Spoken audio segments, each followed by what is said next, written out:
E aí, seguimos com a nossa maratona do Encontro Lixo Zero, 12 horas no ar, falando sobre processos, soluções, atitudes lixo zero. E agora a gente vai chamar a Paula Tavares, que vai moderar o painel de economia circular, fazer mais com o mesmo. Eu fui na floresta amazônica, em vários lugares, em vários territórios, eu ficava envergonhado quando eu tinha que descartar o envelope do sabonete. Quando você terminava de escovar o dente e a sua pasta, seu creme dental acabava, você ficava pensando o que você fazia com aquele invólucro. Se você enrolava aquilo, enfiava no bolso para você levar de volta para o seu habitat de lixo, porque não tinha lixo lá. Um cara que sai de Nova York ou de São Paulo para ir a qualquer lugar do mundo, ele teria que voltar para casa com o lixo dele. Mas ele larga um rastro de lixo no mundo por onde ele passa. Então nós temos um diagnóstico sobre o nosso planeta que sugere que a gente deveria parar de consumir tudo. Parar de consumir. A gente já tem coisa demais no mundo. Tinha que parar de fabricar. Principalmente no final do século XX, a ideia de ciência e tecnologia parecia que era uma mesma ação. Isso é um engano. Ciência e tecnologia são coisas que há muito tempo estão correndo em separado. A tecnologia se apropria de processos de conhecimento que a ciência produz. A tecnologia é arrogante. Ela se apropria de processos sociais que foram construídos ao longo de milhares de anos, patenteia um produto e põe aquilo no mercado. Utopia não é ignorar as evidências climáticas, ecológicas, sociais do planeta. Uma utopia deveria incluir todos os problemas. Aí eu imaginei que uma esperança placebo é a cara desse tipo de humanidade falsa que nós estamos coexistindo com ela. Ela faz de conta que vai dar tudo certo. Então, assim, não vamos confundir utopia com esperança placebo.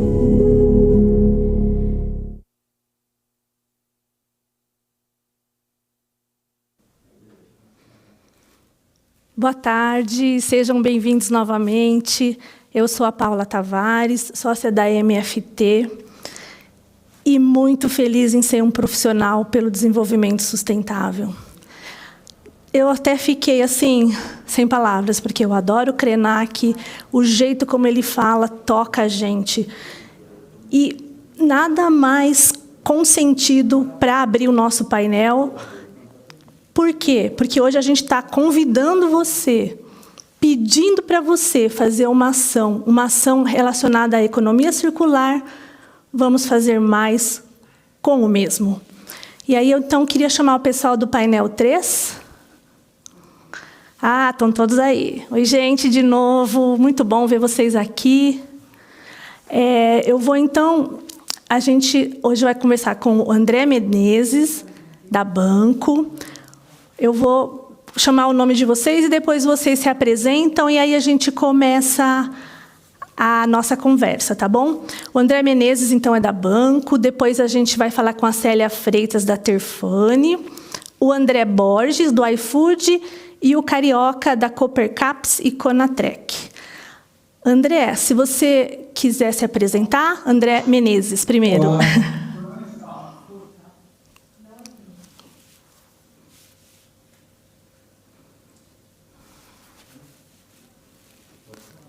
Pode falar, André. Agora é sua vez. André Menezes, da Banco. Acho que eles não estão ouvindo a gente, hein? Vocês estão me ouvindo? Faz um joinha se estiver me ouvindo. Só agora. Agora voltou. Muito bem. André Menezes, se você quiser se apresentar, eu vou pedir para vocês todos se apresentarem, tá bom? É o André Menezes, da Banco. Obrigado, Paula. Obrigado demais pelo convite. Um prazer estar aqui com vocês, né? Falar de um tema tão importante. Ontem eu estava até vendo um evento que o Gessner da FGV falou a importância, como foi meio que abandonado o tema de saneamento no Brasil e como é que a gente tem que fazer, usar a inovação para alavancar. Então, eu sou da Banco. Na Banco, a gente trabalha com desenvolvimento de estratégia de negócio, de impacto de negócios, né, para empresas. Também somos uma aceleradora de startups de impacto, né? Já rodamos 19 programas nesses últimos 7 anos, e tem um projeto nosso, que é um dos nossos hubs, que é um hub de inovação com impacto focado em economia circular de embalagens, que é o Hub Incríveis. Incríveis é uma sigla que a gente brincou no início e acabou pegando o nome, que é Inovação Criativa para Embalagens Sustentáveis, e lá a gente faz diversas ações para trabalhar o tema, né, porque as embalagens geram muito impacto positivo, através da preservação do alimento, né, de duração, ajudar na logística e, inclusive, um grande ativo de comunicação das marcas, mas, ao mesmo tempo, é um grande desafio falar dos resíduos de embalagens, né? A gente precisou resolver alguns problemas e agora a gente precisa resolver esses problemas. Eu sou engenheiro e eu gosto de falar que todo engenheiro gera emprego para o engenheiro, né? Porque a gente acha uma solução e gera outros 10 problemas e a gente vai achando soluções.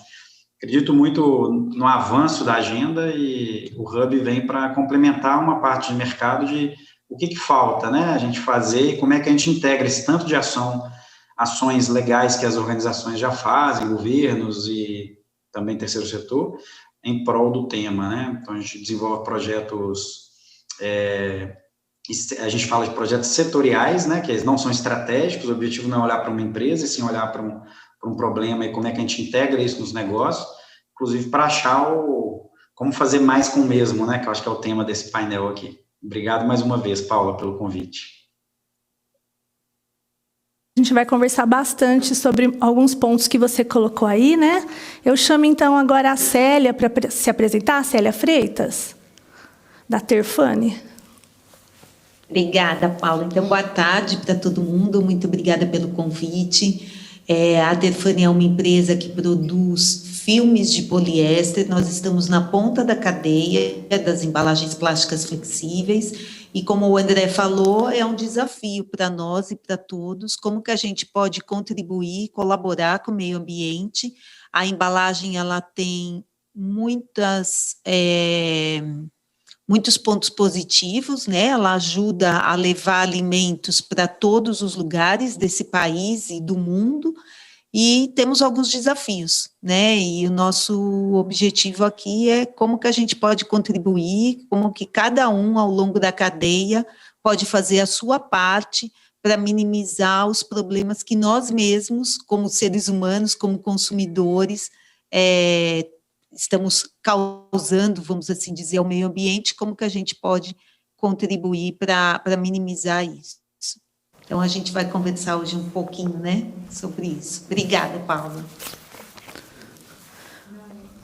Próximo, André Borges, do iFood.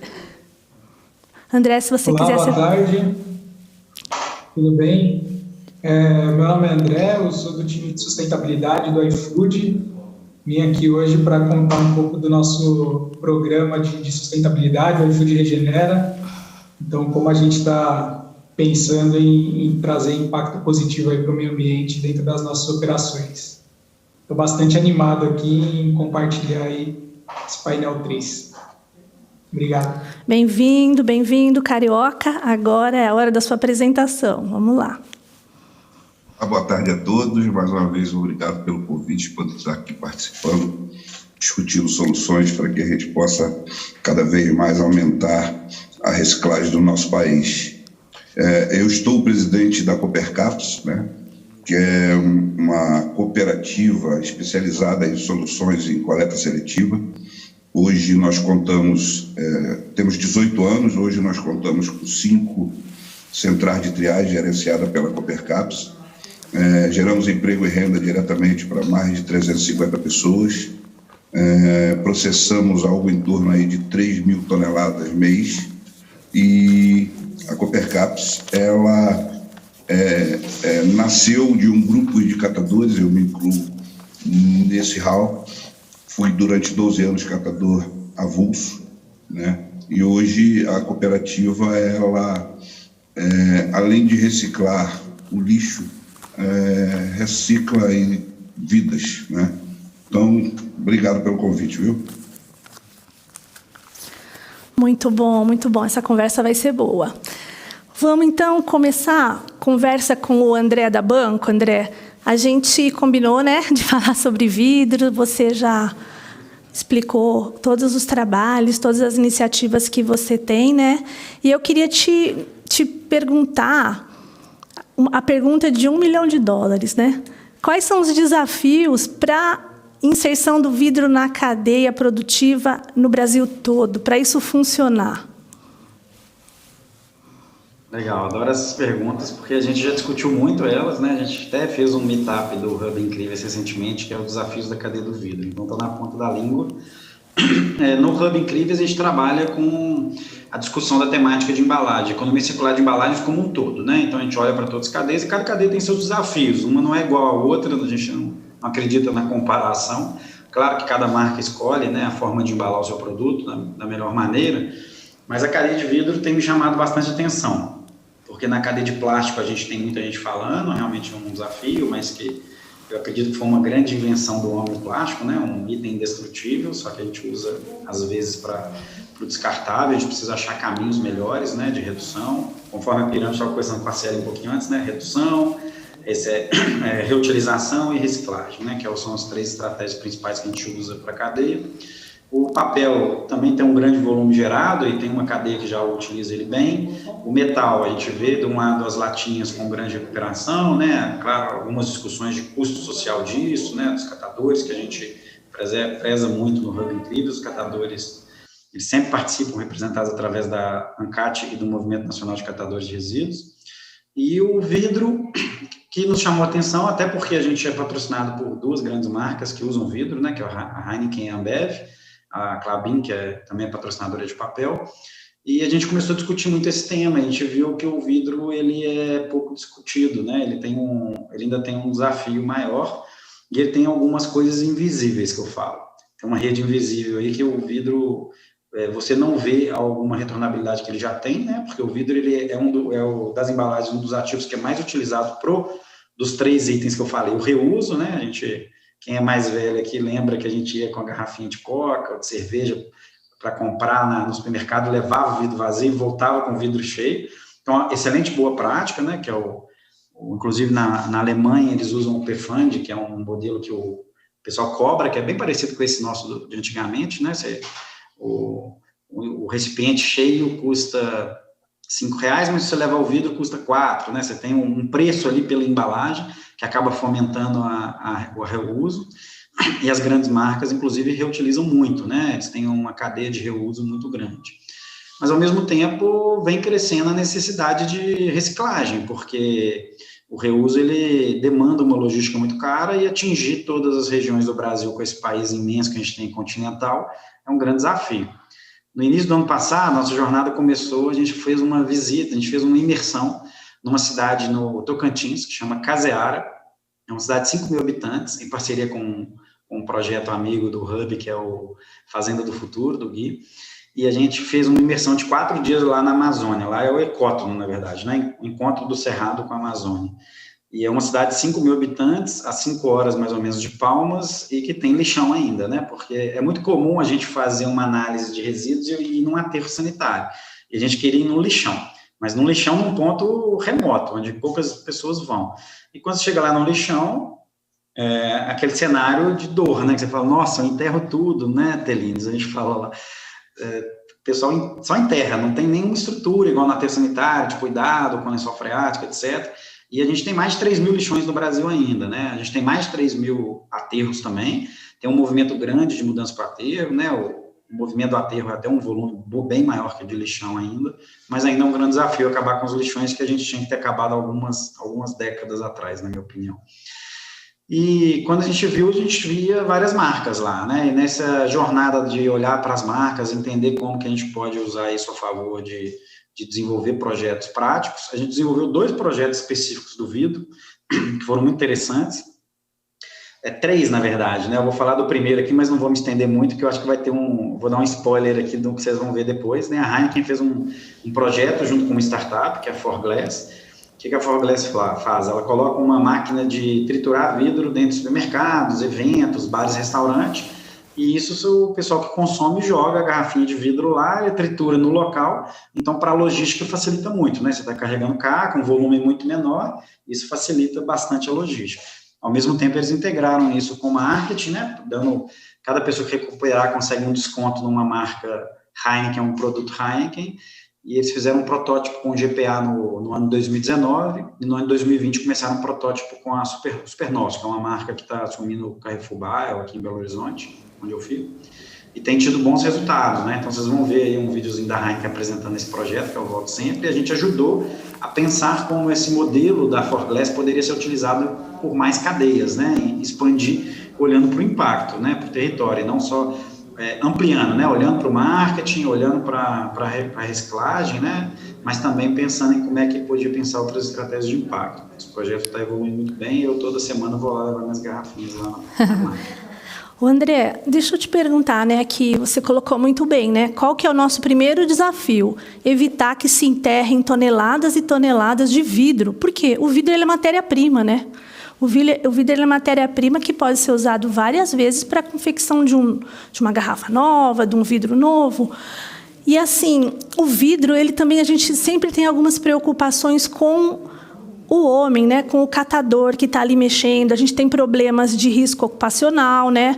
A gente tem problema do vidro ou ter que ser mandado em caco, a questão de cores, né?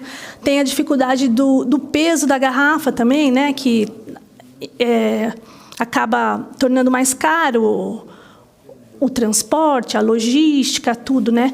Nesses projetos, você, então, faz uma análise da região, né? Do teu território lá, e você acredita que é assim que funcionaria, assim?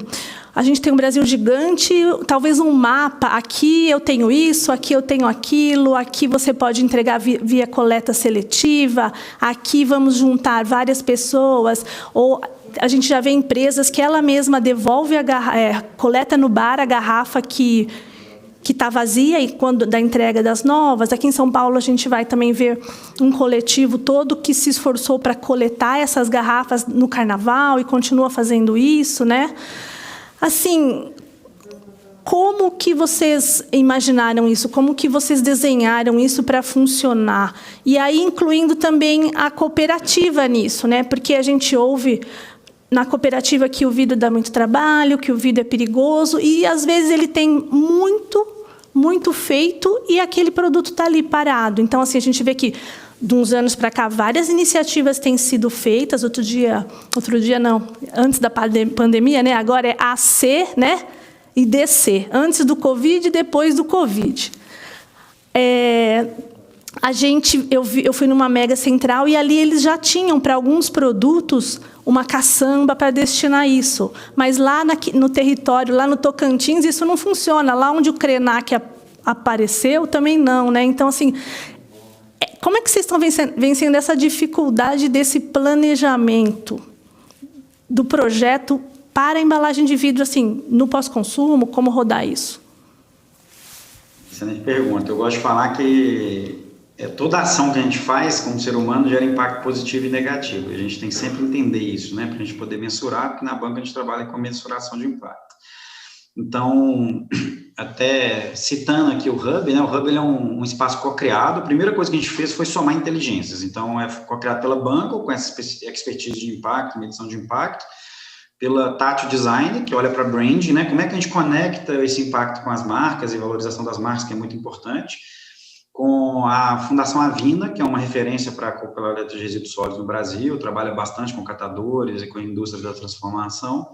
A FGV, que é um centro de pesquisa, né, traz o rigor acadêmico e essa base de pesquisas para a gente, e a ABRE, a Associação Brasileira de Embalagens, que é a maior referência para quando você fala de embalagens no Brasil, para a Associação das Organizações. E quando a gente olhou para o vidro, colocou toda essa inteligência, a gente criou um projeto que a gente entendeu que precisava de mais dados, de ampliar um pouquinho dados focados no que a gente queria. Então, a gente começou a entender que tem muito dado, né? Muitas organizações fazem dados muito ricos, né? A Biplast, a Bividro, a Bipec de cosméticos, a própria Abre, né? Geram muitos dados, e a gente fez um projeto de compilar esses dados. Esse projeto está ficando pronto agora, nós vamos divulgar publicamente aí mês que vem, provavelmente.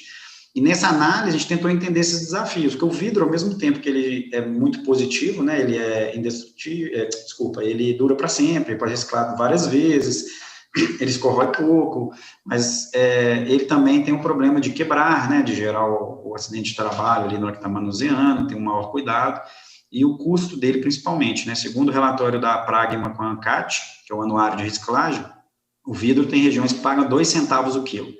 A média brasileira é 8 centavos o quilo. O melhor lugar que paga vidro, a gente achou por 21 centavos o quilo. Quando você vai para a latinha de alumínio, é R$ 3,60, R$ 3,80 o quilo. Então, quando você vai para a latinha de alumínio, o próprio preço do material costuma pagar quase a cadeia inteira. Então, ela se viabiliza ali pelo fato do preço de mercado. Quando você vai para o vidro, só esses centavos não conseguem viabilizar. Então, o catador, obviamente, entre carregar a latinha de alumínio, que é mais leve, e o vidro, que é mais pesado e tem pouco valor agregado, ela acaba escolhendo a latinha.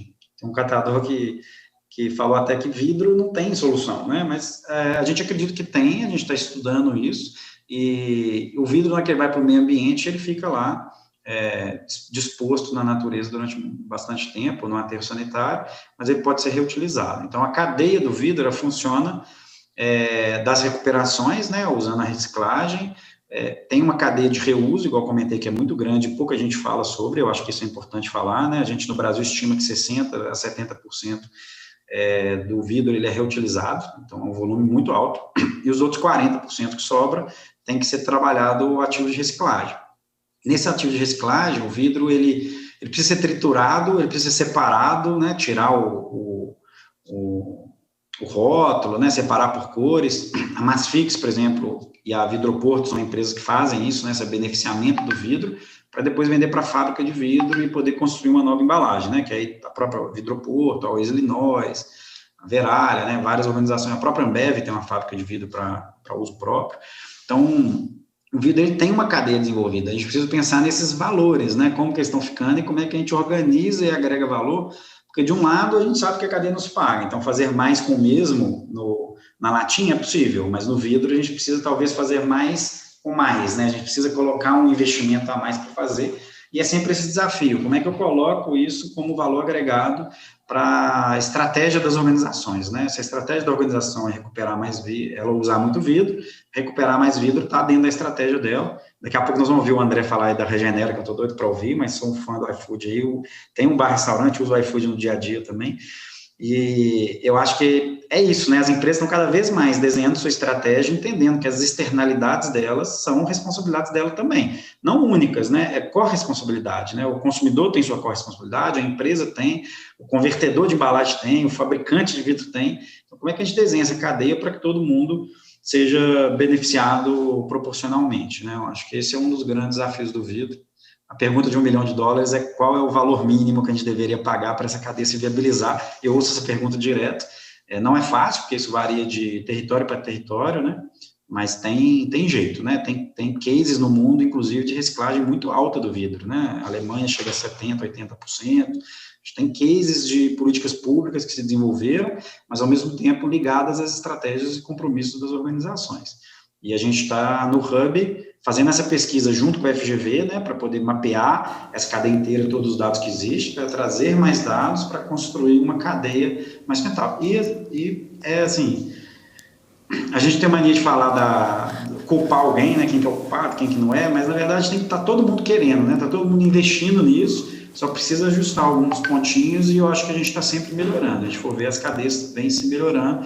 Alguns momentos, como o momento atual, né, o vidro caiu, né, no preço, caiu na cadeia. A gente precisa levantar esse tema de novo, falar bastante dele e começar a incluir nas estratégias das organizações a utilização do vidro. Muito bom, André, muito bom.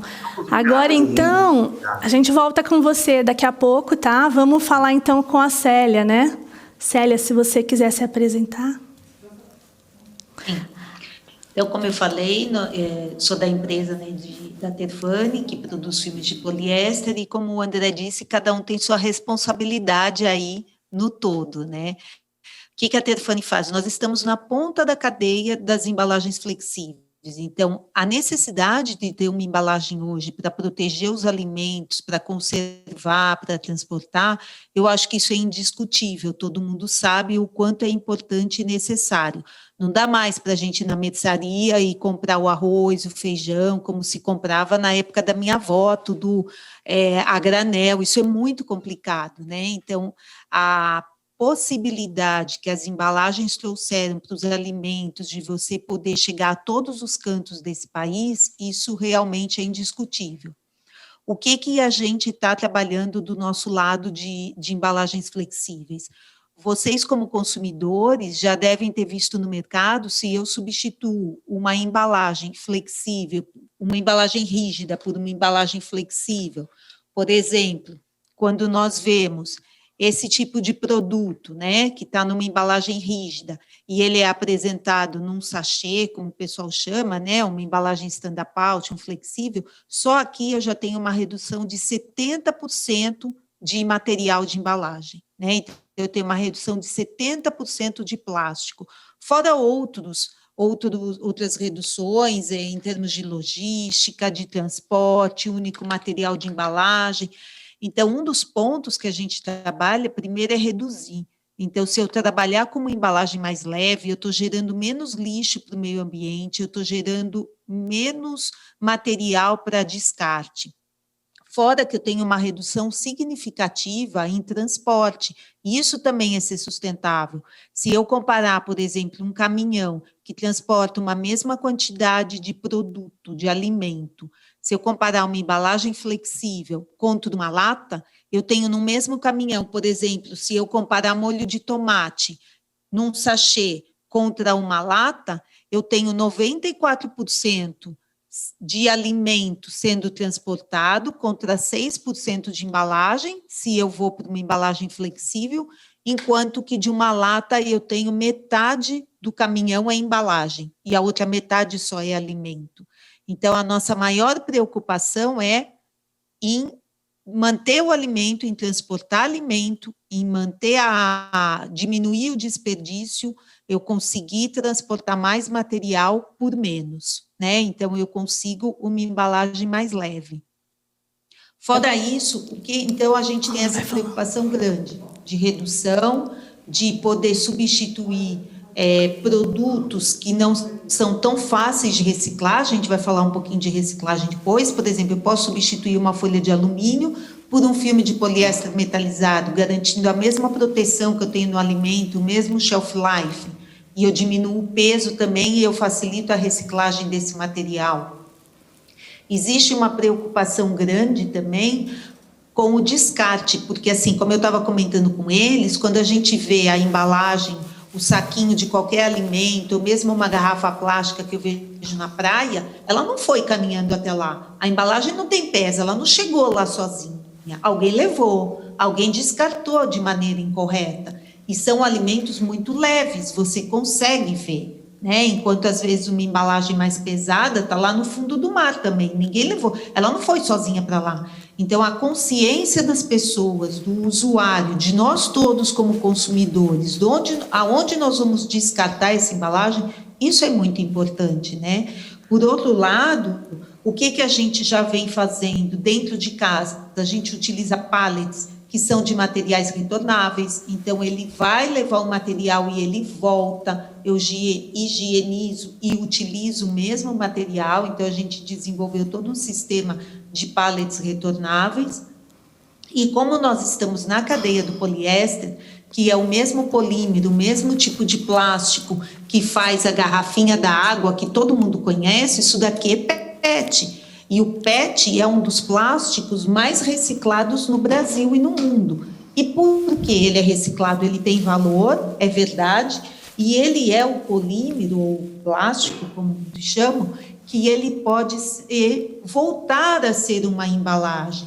Então, hoje, é muito, assim, aceitável pelos consumidores utilizar uma garrafinha que ela já foi garrafa e ela volta a ser garrafa, ou uma bandeja de uva, uma bandeja de frutas e de vários materiais, aquilo é tudo poliéster. Então, o que a Terfane fez? Que é algo novo que a gente está fazendo.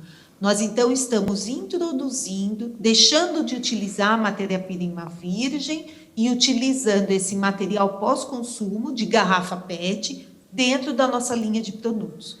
Então, hoje já é possível que muitas das embalagens que vocês veem no mercado hoje, com material flexível, já utilize parte de material pós-consumo, que vem da garrafa, que é uma cadeia que já está desenvolvida e que já existe o polímero, né? Que já existe esse plástico para voltar a ser embalagem.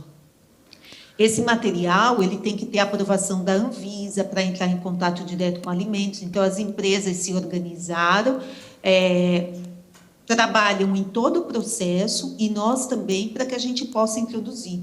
A gente chega a introduzir 30%, 50% de material pós-consumo de novo no produto. E uma outra linha de produtos que também a gente está desenvolvendo e está trabalhando é desenvolver um material que seja biodegradável.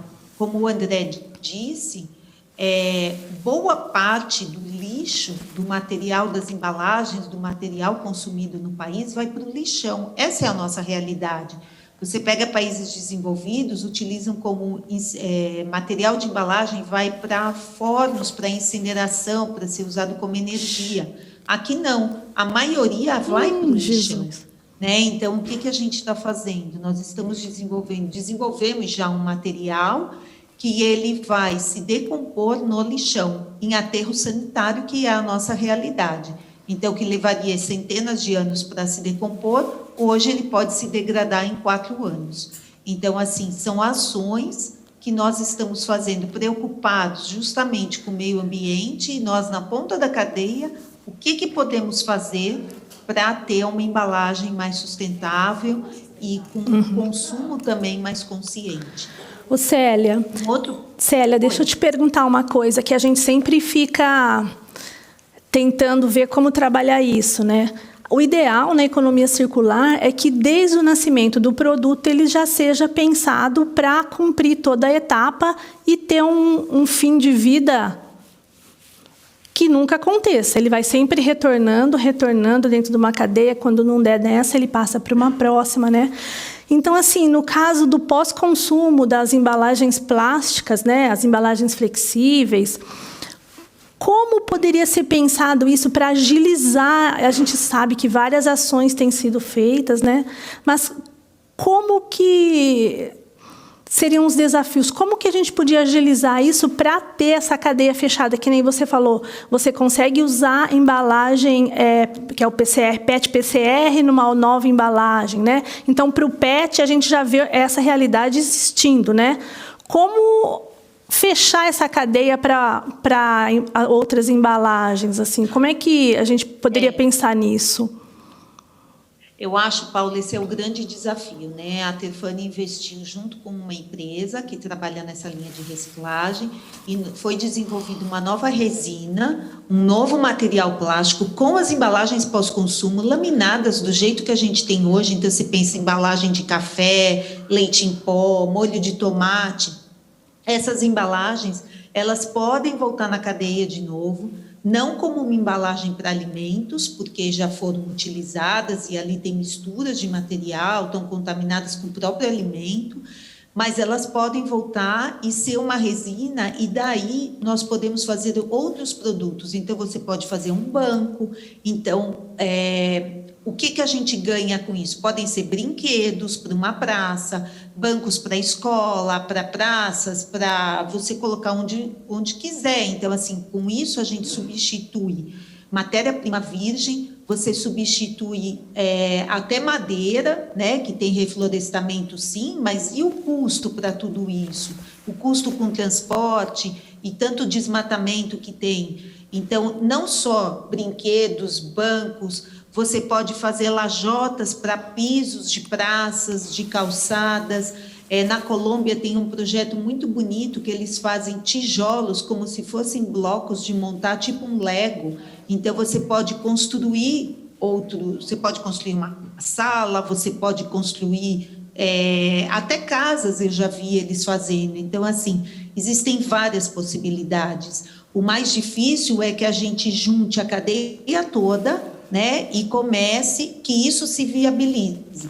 Eu diria assim, tecnicamente a gente já chegou nessa solução, dá para fazer, você pode fazer telhas. Então, qual é o nosso objetivo? Agora é trabalhar junto com essa empresa e junto com as cooperativas, porque eu sei que existem resistências de todos os lados, porque, como o André disse, a latinha tem um valor. Então, todo mundo quer juntar latinha e se transformar em outra coisa. Os outros produtos são desafios, que agora a gente tem que ir juntos, a gente precisa trabalhar a cadeia toda.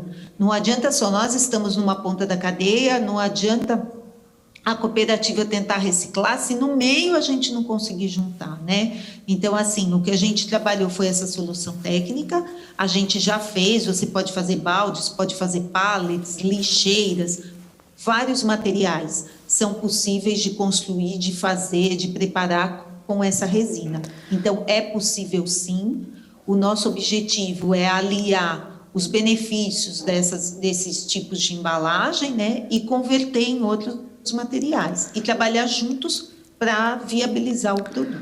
Legal. Então, o que você está me dizendo é que aquele produto que eu tenho em casa, que a gente tem lá como outros, né, é possível, mesmo que ele esteja numa coleta seletiva ou que a gente consiga, sei lá, juntar uma quantidade disso, ele pode ser trabalhado para ser transformado nessa resina, que também depois pode ter um viés social, né? A gente pode estar usando isso para construir moradias populares e para outros usos que não...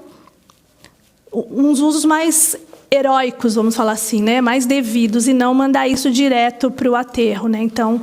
Exatamente. Só que isso precisa ganhar escala, né? Precisa ganhar escala, a gente precisa se juntar. O que a Tefani fez foi, junto com essa empresa, desenvolver essa resina, porque eu precisava de uma solução técnica, certo. E agora a gente precisa se juntar realmente, né? Vários fabricantes de alimentos, de embalagens, junto com as cooperativas, e a gente tornar isso, e empresas que queiram investir, né? E produzir realmente esses produtos para que isso se torne um produto e a gente consiga dar um fim nobre, beleza, né? Para uma embalagem, você ter um fim nobre para aquele produto. Então, tem muito trabalho para fechar essa cadeia, né? Exatamente. Fechar essa cadeia e colocar o projeto para funcionar. Pode contar comigo, pode contar com todos aqui do painel, né? Obrigada. Muito bom. Agora, eu vou chamar o André, então, do iFood. Está todo mundo curioso para saber aqui que é esse programa Regenera. Conta para gente, André. Você já se apresentou? Já me apresentei, mas eu me apresento de novo. Eu tô louquinha. Não, então só fala do Regenera. Então tá bom. Bom, o iFood Regenera, ele é um compromisso que o iFood saiu no mês passado. Então, é um compromisso público nosso. E o nome iFood Regenera é porque a gente quer devolver para o meio ambiente mais do que a gente retira dentro. É aí que vem o Regenera, né? Então, a gente fala tem dois grandes pilares. O primeiro é em relação a zerar a poluição plástica das nossas operações, e o segundo é a gente se tornar carbono neutro, e os dois em 2025. A gente vem trabalhando forte para isso. Então, o nome iFood Regenera é justamente por isso, assim, para a gente devolver mais para o meio ambiente do que a gente tira dele. E aí eu queria falar um pouquinho dos dois caminhos, né? Então, como que a gente vai trabalhar. O primeiro, que é em tornar carbono neutro a partir de 2025, a gente tem a grande emissão, né, das nossas entregas. Então, a gente vai investir muito em modal não poluente, em modais elétricos principalmente, e também em compensação do que sobrar ali, né, das emissões de carbono, que a gente não conseguir reduzir. E depois, focado muito para zerar a poluição plástica, é a gente, de fato, trabalhar muito com reciclagem, desenvolvimento de embalagens sustentáveis, apoio às cooperativas, e aí o Carioca está aqui, ele vai falar um pouquinho, mas também a gente quer montar novas centrais de triagem para ir, de fato, acelerar mesmo e a gente mover o ponteiro da reciclagem no Brasil. Então, assim, é um trabalho grande, a gente gosta de sonhar grande, e agora a gente vai acelerar para colocar isso em prática e colher os resultados o quanto antes. Legal, então vocês estão dando um grande passo, né, com o Regenera, vocês estão atacando um projeto, né, de frente, vamos falar assim. E você acredita, André, que você pode construir junto com aos seus parceiros, né, uma solução para embalagens plásticas no delivery? Uma solução, quando a gente fala que eu quero receber um alimento e o mínimo de embalagem possível, desde que esse alimento chegue nas condições, chegue na qualidade que precisa. Eu queria até ampliar um pouquinho a pergunta. Acho que tem uma questão que é bem importante, assim, que além das embalagens são os periféricos ali, né? Talheres, plásticos. Sim.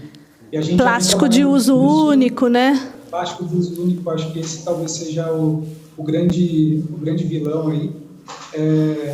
Então a gente precisa combater isso de fato. Hoje no aplicativo, desde o ano passado, quando a gente vai fazer alguma melhoria no aplicativo, algum teste, a gente começa fazendo isso pequeno, né, num ambiente um pouco menor. Então, ano passado, a gente começou com 800 restaurantes para ter uma opção ali de não quero talher plástico na minha entrega. A gente ampliou, tinha uma meta de ampliar isso para 10 mil restaurantes até março desse ano. A gente já está com 18 mil e já foram feitas mais de 1.600.000 entregas com essa opção de não quero talher de plástico aqui. Então, agora, assim, a gente começa pequeno porque a gente testa, erra, acerta, corrige, é o jeito que a gente trabalha, assim, né? Então, a gente fez isso, errou bastante, acertou, agora a gente já tem uma feature que a gente chama, né? Então, uma opção ali no aplicativo que ela está madura, então a gente já tem confiança para subir ela para toda a base. É isso que vai acontecer aí no próximo mês e meio. A gente vai escalar isso para todos os restaurantes, para que eles tenham essa opção disponível. E aí é legal porque a gente compartilha com os consumidores, né, com os nossos clientes, então ele passa a ter opção de recusa, né? Então ele pode ir lá e escolher, eu não quero talher aqui. E eu acho que cada um tem seu papel e sua responsabilidade. Isso é super importante que a gente pontuar. Então é legal que você chamou o consumidor para o jogo, né? A hora que ele vai pedir, ele pode colocar lá que ele pode recusar, ele não quer, ele pode escolher o restaurante que está trabalhando de acordo com as iniciativas sustentáveis que ele está de acordo, né? As embalagens mesmo, né? Eu não assisto Big Brother, mas meu vizinho me contou que vocês fizeram alguma ação lá de embalagens sustentáveis, né? Comestíveis. Você pode dar uma palhinha aqui para a gente? Como é que vocês estão vendo isso? Quais são os desafios, né? Como é que o consumidor pode ajudar nisso também? As embalagens que a gente fez as ativações do Big Brother, a Thaís tentou comer, mas aquelas especificamente elas não eram comestíveis. Ai.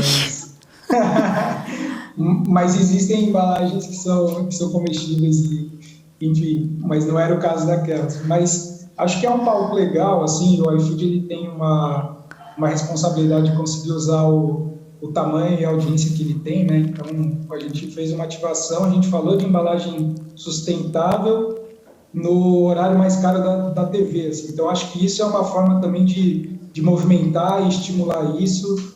Acredito que o pessoal do Já Foi Mandioca lá deve ter gostado e deve ter recebido algumas ligações de pedidos aí depois disso. Então, a gente tem uma responsabilidade também de falar sobre isso na imprensa, né, e começar a estimular esse tipo de conversa. Além disso, pensando em embalagem, primeira coisa, para a embalagem sustentável, a gente precisa entender o porquê que, de fato, hoje ela não é competitiva financeiramente, né? Então, tem embalagens que são muito mais baratas do que as embalagens sustentáveis. Então, a gente precisa entender o que falta para que elas, o que a gente precisa fazer para que elas passem a ser competitivas. Acho que esse é uma grande ação que aí move a cadeia inteira, move o iFood, move os fornecedores, move os consumidores, os restaurantes. Acho que é uma ação em conjunta para a gente conseguir equalizar isso, e a partir disso, isso vai ser mais comum no dia a dia das pessoas, né? Porque os restaurantes eles vão passar a ter a opção, que é uma opção compatível de preço, então ele pode, no poder de compra dele ali, escolher se ele quer uma embalagem mais sustentável ou não, então ele passa a ter essa opção também a partir do momento que a gente entende e consegue colocar todas essas embalagens na mesma base de preço. Acho que esse é um papel importante, é uma discussão que a gente tem que trazer à tona também. Muito bom, André. Eu vou puxar um gancho que você me deu, né, que foi da questão de vocês trabalharem em educação, conscientização do consumidor, né? Como é que vocês, como o iFood, podem ajudar? Lá na casa, chegou o iFood na minha casa, com as embalagens, como é que eu devo destinar essa embalagem corretamente? Como é que eu devo separar? Vocês têm alguma orientação nesse sentido? Como é que eu posso ajudar nisso tudo, né?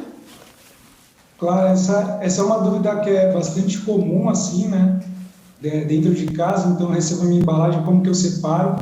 A gente fez chama Reciclabot, então é um chatbot no WhatsApp, em que você consegue tirar as dúvidas. Se tiver alguém do iFood acompanhando e quiser deixar o link ali no chat, é bem legal, então você consegue tirar as dúvidas aí. Então lá tem dicas de como eu separo a embalagem, para onde que eu destino, como que eu tenho que lavar antes essa embalagem para ajudar a vida do carioca ali, né, para as embalagens chegarem de uma maneira mais correta e para a gente aumentar a taxa de reciclagem no Brasil. Legal. E além disso também, a gente esteve conversando, né? Vocês têm trabalhado também a sustentabilidade social, né? O que vocês têm feito nessa época durante o Covid, que a gente está agora, né? Para os associados ao iFood? Aqui a gente tem feito bastante coisa, né? Então a área que eu estou aqui, ela chama EMI, então Educação, Meio Ambiente e Inclusão. Então, falando de educação, a gente também saiu com um compromisso público de capacitar 25 mil pessoas até 2025 em tecnologia, e aí empregar essas pessoas também, a iFood, XP e outras grandes empresas do ramo de tecnologia, e impactar 10 milhões de pessoas em formação. Então, acho que isso é um papel importante, é uma responsabilidade que as empresas devem ter, não só para o meio ambiente, mas também de mudar a educação aí, e inclusão. Em breve vocês vão ter mais novidades. A gente está estruturando um plano de inclusão e que vai falar bastante com segurança alimentar, enfim. Legal. Mais um projeto bem legal. Hein? Interessante. Outra coisa, rapidinho, só para a gente fechar aqui, eu já chamar o Carioca. Vocês têm todo um trabalho, né, de mudar o modal para elétrico, né? Ontem eu vi perto de casa uma pessoa de patinete elétrico entregando iFood, e era uma mulher. Muito bom.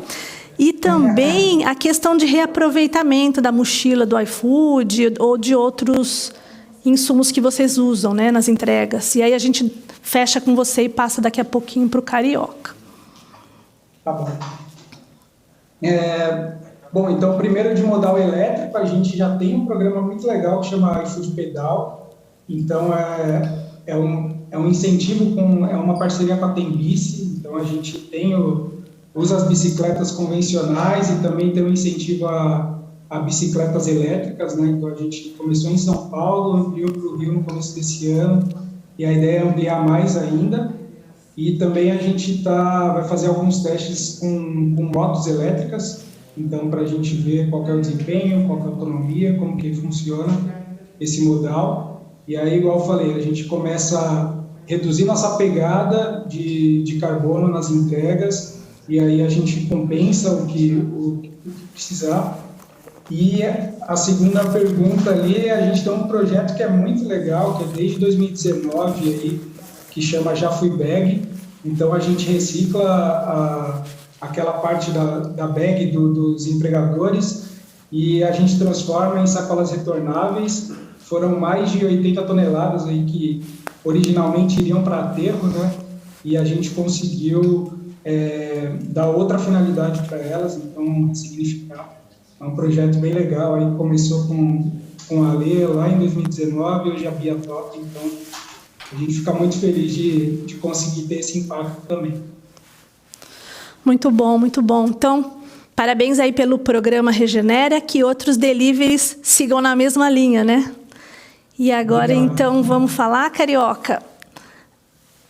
Bora. Vamos falar do mais difícil, né? Que é como valorizar o plástico que chega na sua cooperativa, todo ele, né? A gente já conseguiu vários avanços, a gente sabe que vocês trabalham muito, outras cooperativas têm um trabalho hercúleo nisso, né? E mesmo o pessoal, catadores, né? E muito desse desenvolvimento a gente tem que dar parabéns, porque foram vocês que nos ajudaram em tudo isso, né? Agora a palavra é sua. Bom, deixa eu fazer um resumo geral do trabalho que a Coopercaps faz e fez, pensando em melhorar a qualidade de vida das cooperativas e associações de catadores. A Coopercaps, em 2012, junto com outras coirmãs, constituiu uma cooperativa de segundo grau, que é a Rede Sul. Por que a cooperativa de segundo grau? Porque é um novo empreendimento, né, das cooperativas singulares para que pudéssemos ter volume e eliminar a figura do atravessador e levar direto o nosso resíduo, negociar direto o nosso resíduo com as indústrias recicladoras.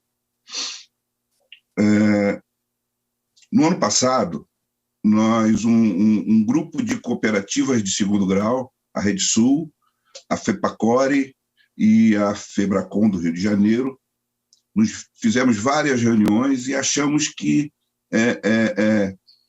o número de catadores do nosso país é muito alto. Com a pandemia, aumentou mais ainda. Eu digo sempre que existe o segmento do catador raiz, né, que é aquele que vai passando de geração para geração. A família é de profissionais catadores. Existe o que está catador, que momentaneamente perdeu a sua renda e vive, né, e sobrevive do que as pessoas chamam de lixo. E nós, pensando nisso, percebemos que o movimento que existe, ele não daria conta de atingir e de tentar formalizar e capacitar os catadores total do país. Os números são meio distorcidos, algumas fontes de pesquisa dizem que são 600 mil, o Movimento Nacional de Catadores diz que a gente está na faixa aí de próximo de 1 milhão, e a gente sabe que apenas o movimento, apenas a ANCAT, não consegue atender todos os catadores. O nosso sonho é profissionalizar essa cada vez mais, né, essa profissão ainda tão invisível aos olhos da sociedade, e aí nós constituímos a Confederação Nacional de Cooperativas de Trabalho e Reciclagem, que é a CONATREC. A CONATREC nasceu para ser mais uma representação nacional das cooperativas de reciclagem, dar opções para os órgãos e autarquias, tanto pública como privada, ser uma opção formal, técnica, profissional e apartidária, né? Criar um sistema de intercooperação onde as cooperativas de outros segmentos possam compartilhar a sua expertise, a sua forma de gestão com esse segmento de cooperativas de reciclagem, que ainda é muito jovem e é um desafio até para a OCB, que é a Organização das Cooperativas do Brasil. fazer com que as cooperativas tenham um reconhecimento, né, pela prestação de serviço ambiental, com a devida remuneração e a inclusão social dos catadores. Isso é preciso fazer com a máxima urgência, e a gente só entende que a gente vai conseguir aprovar, né, essa contratação no maior número de municípios possível quando as cooperativas estiverem estruturadas, tanto na parte de gestão administrativa, operacional, porque só assim ela vai ter credibilidade para poder ser contratada, né? Num outro momento, as redes, as cooperativas de segundo grau que cuidam da parte comercial, criar mais um negócio, tá? Que seria o beneficiamento, a transformação em matéria-prima, principalmente do plástico, que é um resíduo que agrega muito valor às nossas cooperativas, e ser um diferencial, né? Que é estabelecer permanentemente uma rede de relacionamento envolvendo áreas comerciais, negócio e expansão. O plástico, hoje, dentro da gravimetria do município de São Paulo, vamos dizer, dar um exemplo mais complexo, ele representa algo em torno de 18% na sua entrada. Só que após a comercialização, a separação adequada, a classificação desses resíduos, a gente consegue ter um faturamento algo em torno próximo de 50% do faturamento total de uma cooperativa de reciclagem, ela vem do plástico, né? Então a gente precisa, eu particularmente vejo campanhas, né, do pessoal querendo reduzir o plástico, acabar com o plástico, essas coisas todas, mas a gente precisa ter um foco muito grande na informação, porque a Política Nacional de Resíduos Sólidos, no artigo 3º, inciso 17, fala muito bem sobre a responsabilidade compartilhada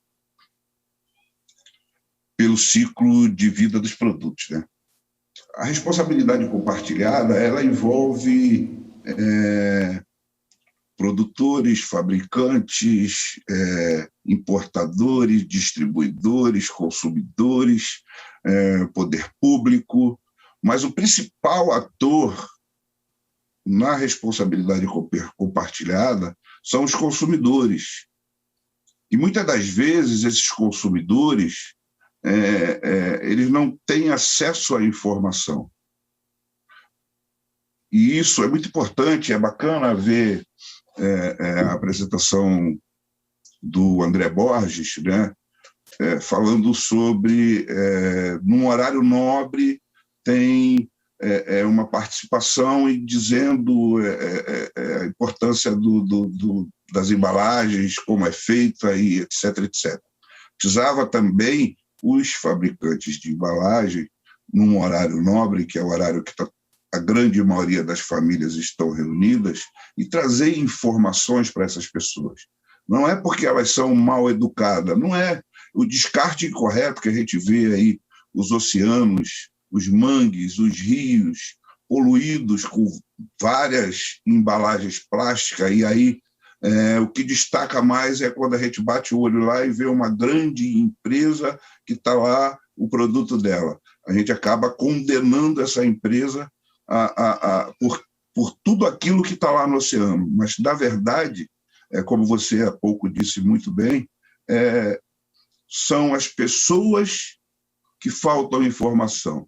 Falta informação porque eu vejo que a gente precisa fazer um trabalho a longo prazo, tá? Tendo uma obrigatoriedade da grade curricular, tá? As crianças, desde que entrarem na escola até a hora que ela se tornar um adulto, ela ter educação ambiental. Isso é fundamental para que a gente, daqui a 15, 20 anos, tenhamos adultos preocupados com o meio ambiente, com o planeta, com os recursos naturais. Mas, de imediato, a gente precisa informar. a gente precisa sensibilizar essas pessoas, porque só assim a gente vai conseguir diminuir o descarte incorreto, aumentar a coleta seletiva e trazer à tona a importância das cooperativas de reciclagem. A cooperativa de reciclagem, nessa pandemia, não parou de gerar postos de trabalho, porque o nosso trabalho é um trabalho essencial. E aquelas pessoas que se viram desempregadas, que perderam o seu serviço, elas viram uma opção de se manter dignamente com os postos de trabalho que a cooperativa gera. A Coopercaps, por exemplo, a cada 5 toneladas que a gente consegue aumentar da nossa coleta seletiva, ela gera mais um posto de trabalho. A cooperativa não tem fim lucrativo, mas as grandes empresas, e aí eu vou rapidamente falar um pouquinho da fala de cada um. Meu amigo André Menezes estava falando do trabalho que ele desenvolve com vidro, né? E aí citou que o vidro, o catador, ele não opta por fazer a reciclagem do vidro porque ele agrega um valor insignificante. Mas as cooperativas, as associações, os grupos organizados, eles, tudo que for passível e possível de ser reciclado, nós reciclamos. Porque a gente faz um preço médio do valor global de tudo aquilo que nós comercializamos. Eu fico muito triste porque o vidro, ele dentro das cooperativas e associações, o que realmente causa o maior índice de acidente de trabalho. Geralmente, aconteceu algum incidente dentro da cooperativa, proveniente do vidro. Mas o vidro não acompanhou essa descer, né, depois da Covid, porque todos os resíduos tiveram um aumento no seu valor comercial muito grande. E o vidro permanece estável, estagnado, há 2, 3, 4, 5 anos que a gente não tem um aumento aqui na hora de comprar. O vidro, dentro da gravimetria aqui da cidade de São Paulo, hoje está chegando, e nós comercializamos, algo em torno de 27% a 30%. 1/3 de tudo que nós comercializamos hoje é vidro, e ele agrega um valor muito pequeno. Precisam-se fabricantes, produtores de embalagem, entender a cooperativa como um negócio. É um negócio social, mas é um negócio. E a gente precisa trazer soluções para que cada vez mais a gente evite, né, que os nossos resíduos vão parar nos aterros sanitários, para que a gente possa aumentar a nossa produtividade, aumentar a nossa renda, gerar mais postos de trabalho.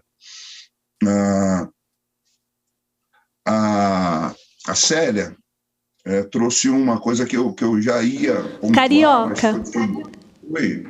de tudo que você está falando aí, veio uma pergunta aqui que eu queria ver se você podia me ajudar, né? Fica à vontade. Nos municípios que não têm coleta seletiva, né? Quais ações assim, você acha que podem ser realizadas? E muito tem sido falado, o ecoponto funciona? Bom, os municípios que não têm, eles vão ser obrigados a fazer, até isso está dentro da Lei 12.305, e agora com o novo marco do saneamento. Eu li em algum local que cerca de 30% dos municípios ainda não tinha nem o PGI, que é o Plano de Gestão Integrada de Resíduos. Então, vai haver, sim, uma aceleração e uma cobrança muito grande, acho que por parte tanto do Ministério do Meio Ambiente como pelo Poder Público, para que esses municípios insiram a coleta seletiva. E isso, para a população local, é muito importante, e principalmente para a gente poder ajudar a constituir novas associações e cooperativas, gerando emprego e renda e valorizando o trabalho do catador. Né? Desculpa, qual foi a outra pergunta que você fez? Outra era para saber se o ecoponto ele funciona nessa cadeia. Ou ele sozinho, a gente sabe que não funciona, mas assim, como que o ecoponto pode ajudar nisso tudo? Ou... Bom, existe um trabalho muito grande aqui na cidade de São Paulo, tá? E cresceu, foram inaugurados no ano passado vários ecopontos. O que falta ainda é informação, é orientação. Eu acho que o ecoponto é uma ideia muito interessante. Lá também recebe, além de resíduos de construção civil, também recebe materiais recicláveis, e esses recicláveis são destinados para as cooperativas e associações aqui da cidade. Então, é importante também que a rede varejista abra espaço para criar mais pontos de entrega voluntário. Eu acho que tem que ter um envolvimento e um engajamento e realmente a gente aplicar e cobrar a responsabilidade compartilhada. Muito bom, muito bom. Oiê, já me cheguei aqui junto, porque tem tanta pergunta para vocês que eu resolvi entrar aqui. Tudo bom, Carioca, André, Bem, Célia, tudo bem? Eu vou deixar vocês, então, aqui com a Flávia agora. Ela vai passar as perguntas do público. O pessoal está muito animado com esse bate-papo. Flávia, o que eles estão querendo saber aí? Diz isso para nós. Então tá, para começar, André, da Banco, que eles querem saber sobre esse relatório do vidro que você falou, se está disponível em algum lugar, como as pessoas podem acessar. Legal. Ele deve sair em maio, a gente está definindo a data ainda de lançamento, ele está semi-pronto, está naquela fase de design, acredito que em breve vai sair, a gente vai comunicar nas nossas redes, então quem quiser acompanhar é no Instagram, o melhor caminho, Hub Incríveis.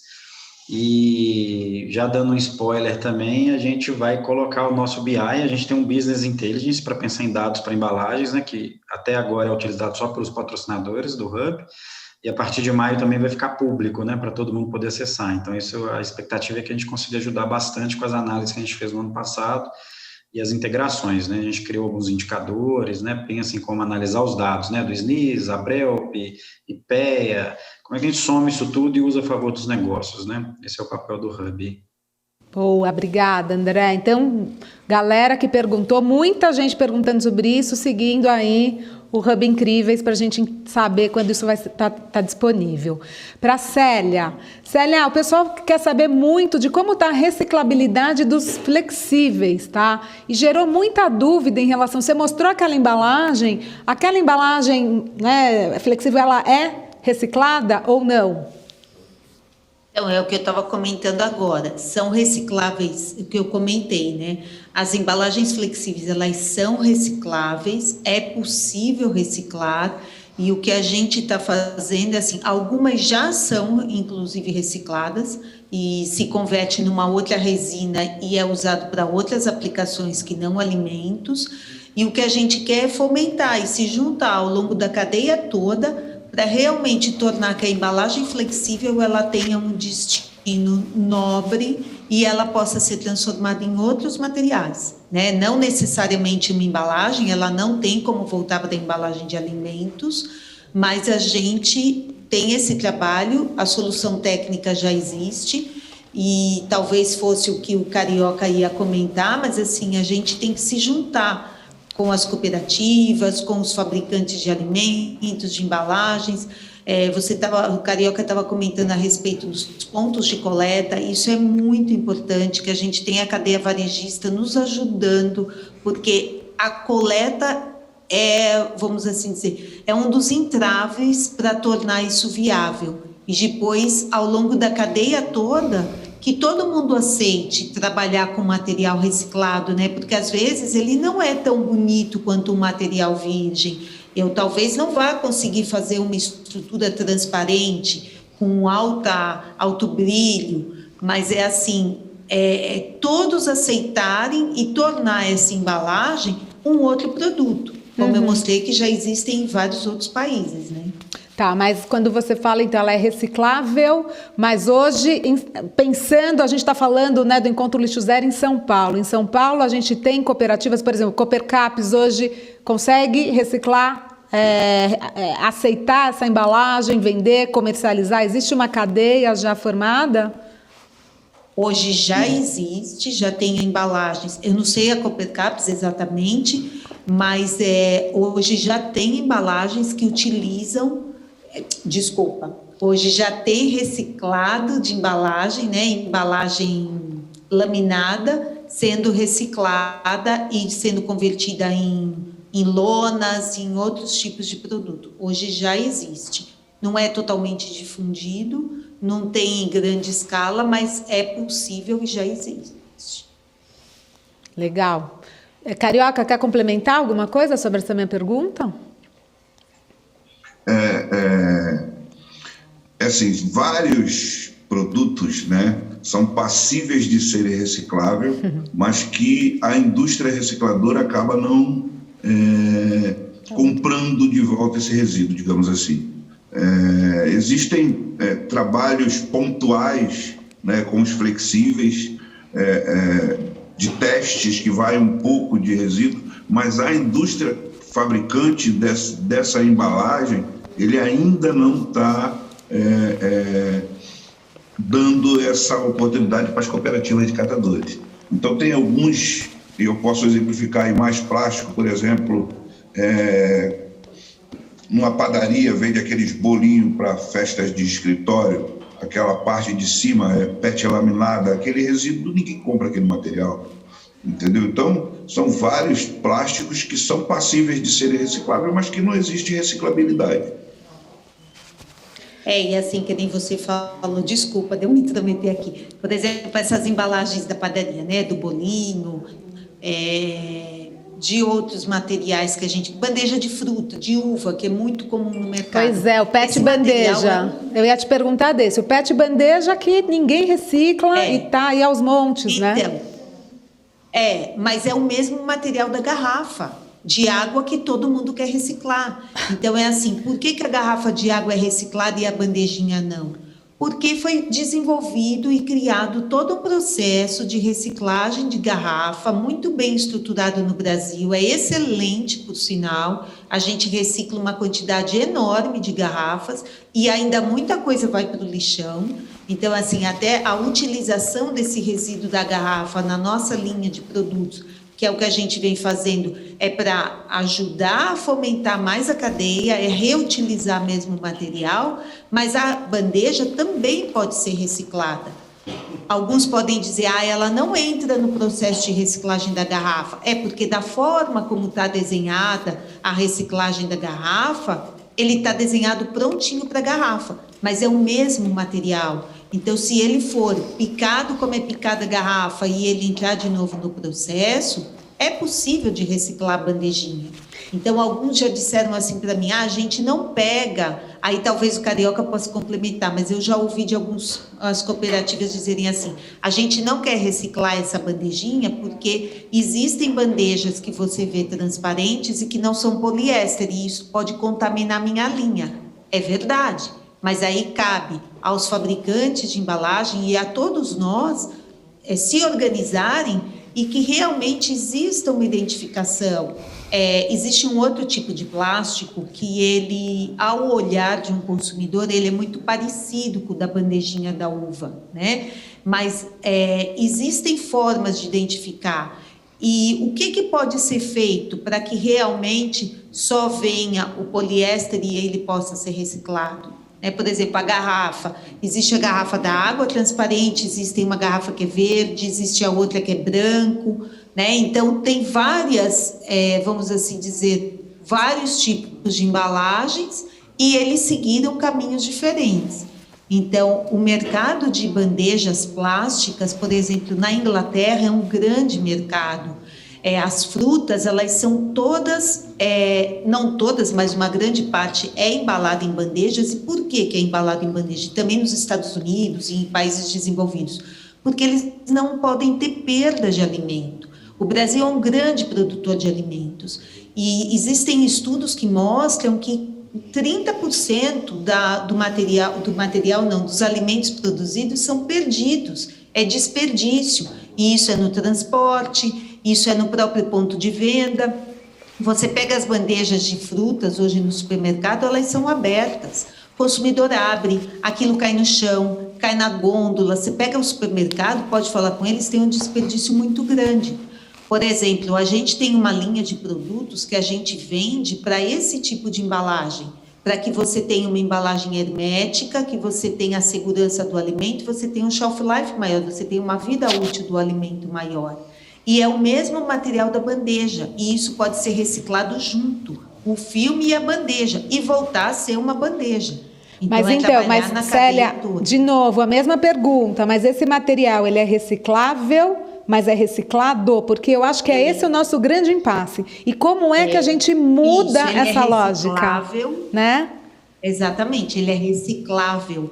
O que a gente vem trabalhando e vem fazendo é para que ele se torne reciclado, que esse processo seja, que haja investimentos nesse processo para que a gente comece a reciclar. Existe muita falta de conhecimento, muita falta de investimento nesse processo. Tem falta de investimento, mas tecnologia a gente tem, né? Tem muita tecnologia. E aí eu queria até fazer, porque assim, o Encontro Lixo Zero, já te passo a bola, Carioca.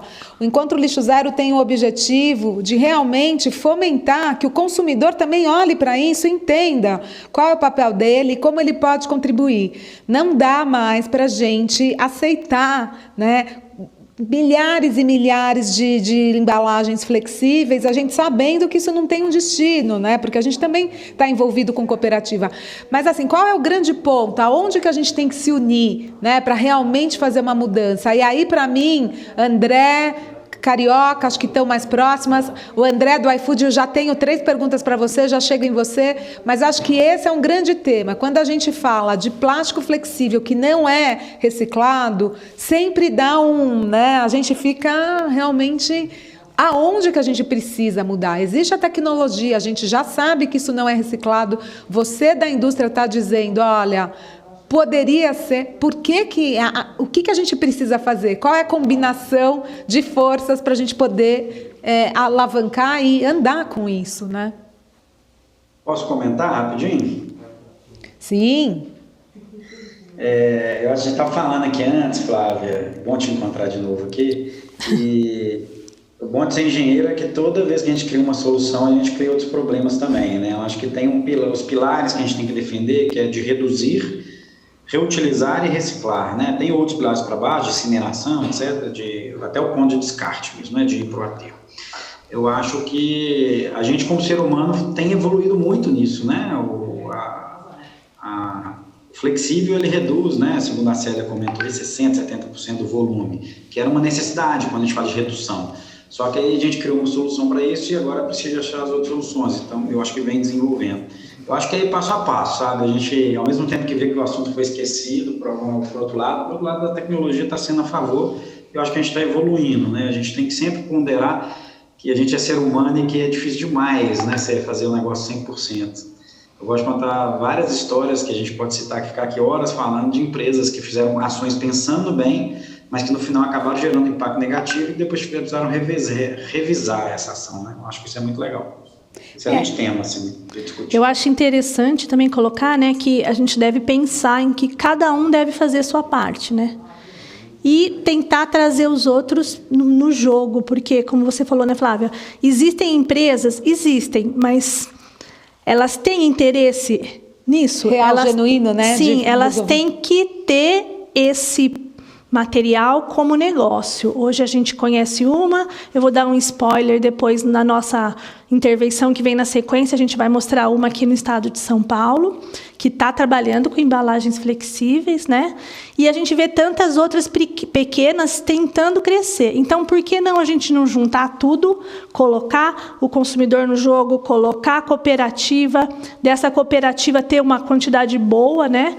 Para seguir triada já, né, no padrão que a indústria precisa para fazer a etapa seguinte e conseguir inicialmente reciclar, tentar colocar em uma outra cadeia e no futuro, quem sabe, trabalhar com uma economia circular bem mais redonda, né? São desafios, mais inteligente. Sempre quando a gente pergunta, o pessoal também fala dos custos, eu não sou dessa área, mas dos custos de impostos. Então, a gente também tem que chamar o poder público, alguma coisa de política pública, e sempre cai naquela mesma história, né? A gente sabe da falta de incentivo, né? A gente sabe de todos esses processos, mas eu acho que a gente fica muito sempre no mesmo lugar, né? E isso realmente me dá um pouco de... Mas a gente já vem vendo avanço, viu, Flávia? Assim, pelo menos aqui no estado de São Paulo, a gente tem várias ideias pequenas nascendo, algumas startups bem interessantes e assim... Tá difícil, mas tem que fazer, né? Eu continuo com a esperança ativa, como diz a Joana Mense. A luz no fim do túnel existe. Eu só queria acelerar um pouco mais. Carioca, desculpa que te cortei, você queria falar. Não, eu queria só complementar o que a Célia estava falando e dizer da importância de respeitar o profissional que está aqui na ponta, e quando for criar qualquer tipo de embalagem, nada contra, eu até tenho alguns amigos que são designers de embalagem, né? Mas, poxa, chamar esse cara para desenhar aqui e pedir uma orientação de quem está aqui na ponta aqui para ver, pô, isso aqui vai ter reciclabilidade? É fácil para vocês? Que é uma central de triagem, gente, é uma empresa. Sim. E aquelas pessoas que estão ali, eles estão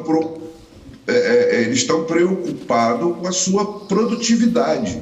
Então, às vezes, se a gente pega embalagens que tem 2, 3 tipos de material diferente, se o cooperado ficar perdendo tempo ali para separar aquele material, ele vai diminuir a sua produtividade, vai diminuir a sua receita, porque ele não tem um salário fixo. Ele ganha através da sua produtividade. Então, precisa-se trazer todo mundo para a discussão e a gente, antes de fabricar pelo menos humildemente, tá? Desculpem se eu estou falando besteira, mas antes de se colocar qualquer embalagem no mercado, precisa-se ter um acordo entre cooperativa, quem fabricou, esse material vai voltar de novo. Eu entendo a economia circular desta forma. Então, a gente precisa conversar mais, chegar ao melhor consenso e o que seja melhor para todos. Que a nossa ideia aqui é reduzir o impacto que hoje a falta de informação dos consumidores acaba transformando o acúmulo de lixo nos aterros sanitários, o material está sendo aterrado e a gente, poxa, não está encontrando uma alternativa para diminuir esse impacto e deixar de eleger o plástico como vilão. Super bem colocado, concordo, e a gente defende sempre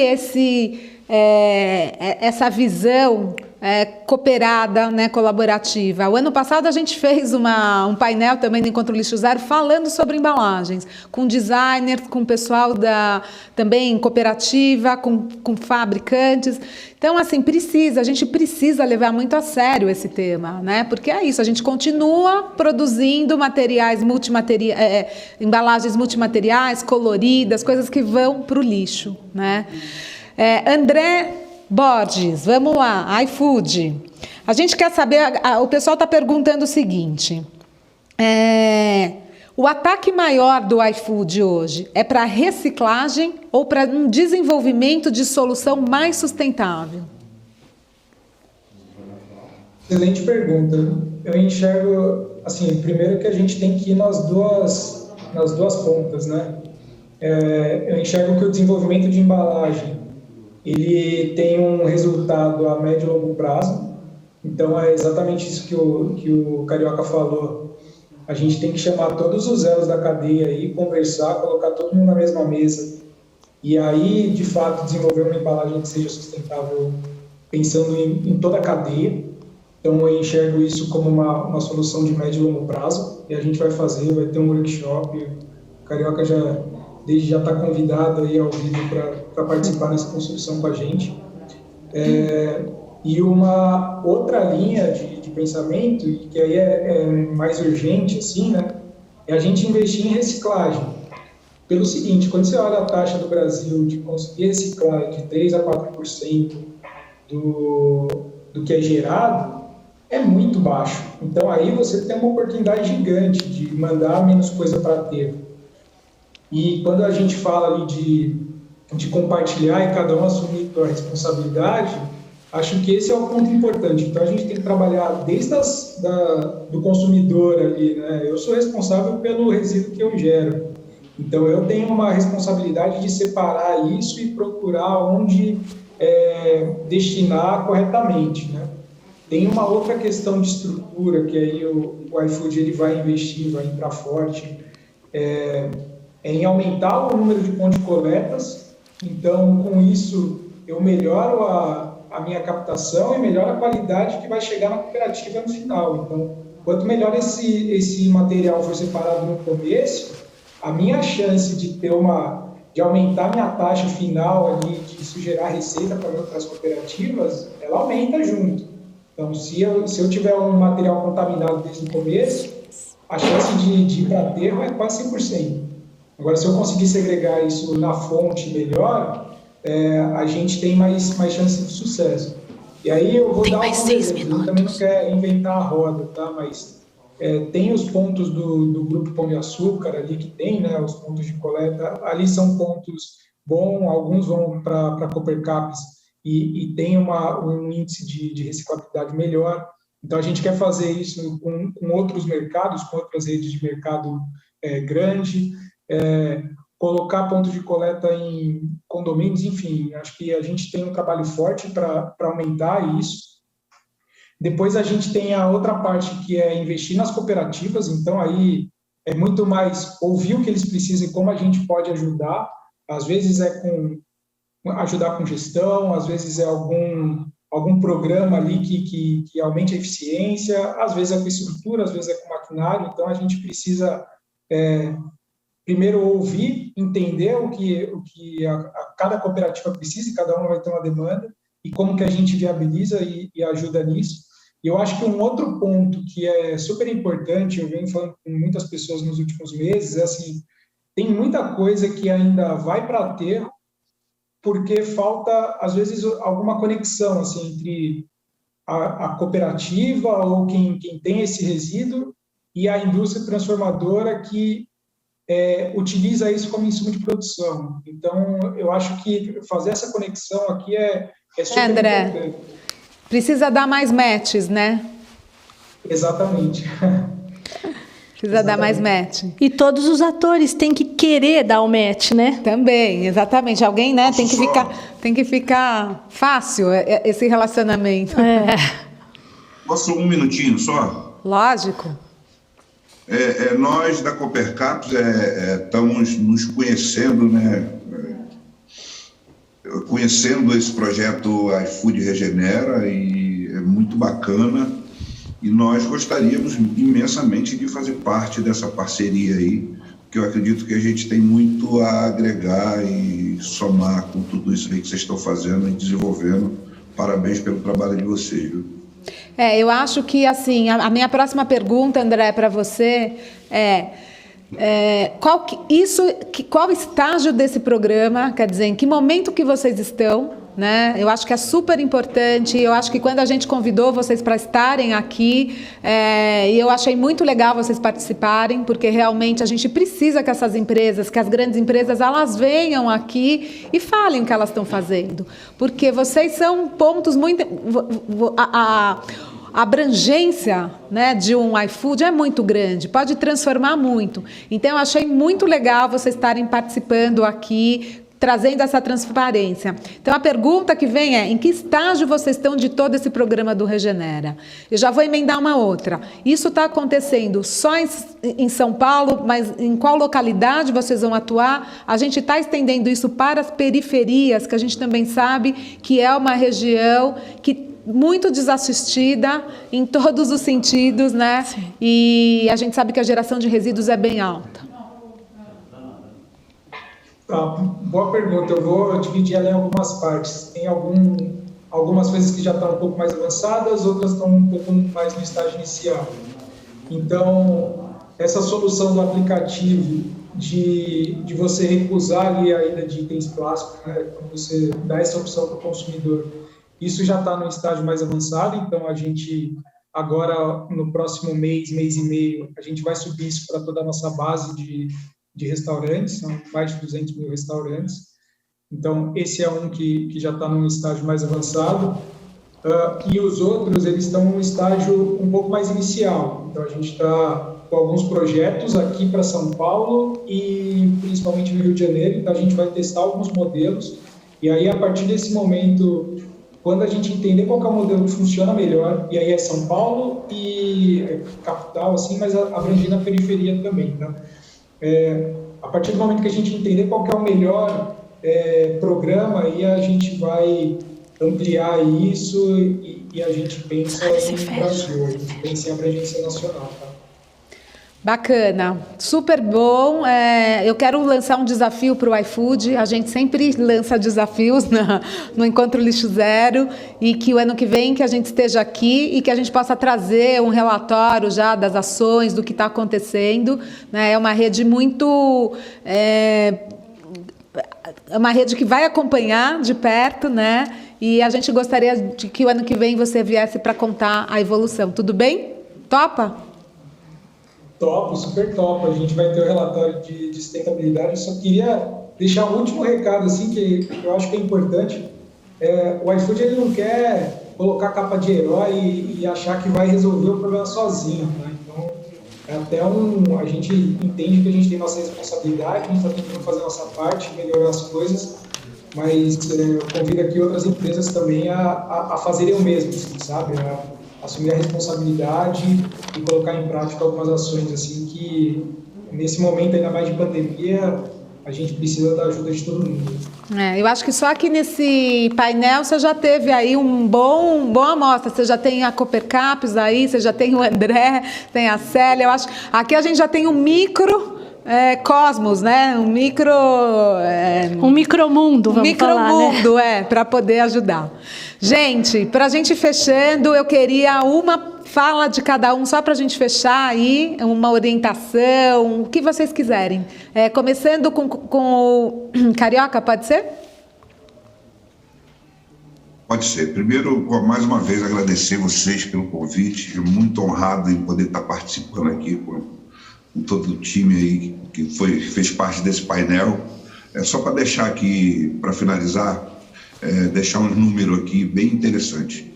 Em 2019, a Coopercaps triou e comercializou 15 mil toneladas, desses 2,9 mil toneladas de plástico. Em 2020, foram 32 mil toneladas ao todo, desses 9 mil toneladas de plástico. E em 2021, até março, nós já tínhamos comercializado 8,4 mil toneladas de resíduo, desses 1,6 mil toneladas de plástico. A gente está fazendo a nossa parte, a gente precisa que todos, né, assumam a sua responsabilidade e descartem melhor, reciclem melhor. Cooperativa é geração de emprego, trabalho e renda, recicla o seu lixo e recicla a vida. Obrigada, Carioca, super obrigada, e é isso aí. André? Eu que agradeço, mais uma vez, obrigada. A gente está sempre querendo estar perto de vocês, sabendo o que está acontecendo e podendo ajudar, tá? André? Banco? Obrigado, eu ia perguntar qual. Não, quero agradecer demais aí a participação de vocês. Eu acho que você falou isso, né? Esses microcosmos que a gente faz, a gente acaba se conectando aí com várias oportunidades de nos ajudar. Eu acho muito importante esse processo, né, de assinar compromissos, como a iFood fez, né, pensar na inclusão, de como a gente inclui os catadores, isso é premissa para a gente no Hub, na Banco, e como é que a gente pode fazer em conjunto aí, né? A gente tem que parar de olhar para essa cadeia só como estratégia para diferenciar a minha empresa, e sim como um problema setorial, né, que é a união inclusive dos concorrentes que vão fazer o sucesso, né, para poder pensar nisso. Não é parar de usar o vidro, ou parar de usar o plástico, ou parar de usar o papel, é ser mais estratégico, né? Pensar com mais inteligência. Eu gostei dessa fala, Carioca, do designer, né? Porque é um tema que a gente sempre fala. Tem uma pesquisa que mostra que 70% a 80% do impacto ele é mitigado no design, de qualquer coisa, né? A forma como você pensa a empresa, você desenha o impacto dela, né? A forma como você pensa a embalagem, você define o impacto dela. Então, Ao mesmo tempo que a gente quer ir, eu sei, Carioca, às vezes assim, podia ter uma cerveja única, né? Uma garrafa só que serve para toda cerveja. Mas a gente tem o marketing, a gente tem que entender que um quer ter a garrafa verde, outro quer ter a garrafa mais longa, a Coca quer ter a garrafa mais aberta. Isso vai acontecer. A gente precisa ser um pouco mais inteligente em como fazer isso, né? Essa diferenciação estratégica que precisa acontecer, mas colocando o pensamento do design no início da cadeia, né? Fantástico. Adorei a conversa, depois quero conversar mais com você, Carioca. Muito bom. Célia? Eu queria agradecer mais uma vez, foi muito bom estar aqui com vocês. E assim, o que eu falo é colaboração. Eu acho que tem que ter união de todos os elos da cadeia. Só assim nós vamos conseguir realmente ter ganhos de todos os lados e ganho para o meio ambiente realmente. A gente tem que causar o impacto agora. Então, cada um fazendo o seu pedacinho, contribuindo e trabalhando em conjunto. Muito obrigada. Obrigada, Célia. André Borges, você tem mais algo para complementar? Não, acho que puxando aqui, igual todo mundo, tenho muito a agradecer, fiquei muito honrado, acompanhei o encontro em outros anos aí como espectador, e agora poder estar aqui no painel participando com essas feiras aqui é muito bom, e fica o compromisso aqui do ano que vem a gente voltar mostrando os resultados aí do iFood de janeiro, primeiro ano. Como diz nosso presidente, a gente está só começando. Muito bom. Obrigada, gente, pela participação. Eu vou agora deixar a Paula, que vai dar continuidade aqui com vocês. Obrigada. Obrigada, gente. Muito bom esse painel, muito bom. Agradecer todo o pessoal, os Andrés, o Carioca, a Célia. E agora a gente vai mostrar para vocês